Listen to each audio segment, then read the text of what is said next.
কার পরিবর্তন কখন হবে? কার পরিবর্তন কখন হবে, কার কথায় বদলাবে, কখন বদলাবে কেউ জানে না। জানে কে?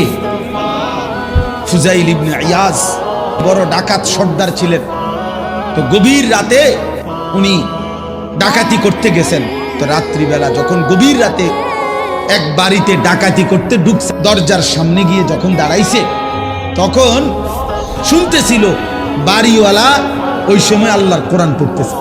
উনি দরজায় দাঁড়াইয়া শুনতেছে যে বাড়িওয়ালা ভিতর থেকে আল্লাহর কোরআন পড়তেছে, আলাম ইয়ানি লিল্লাযীনা আমানু আন তাখশা কুলুবুহুম লিযিকরিল্লাহ। এই এক আয়াত ওনার কলিজা ছিদ্র করে দিয়েছে। উনি পিছন দিকে ফিরে এসে আর চিৎকার করে দুই হাত তুলে বলছে, আয় রব, আয় মাওলা, সময় হলো, হয়েছে সময়, আমি আর এই নাফরমানির জিন্দেগি করব না, দিলাম ছাই না। তখন তিনি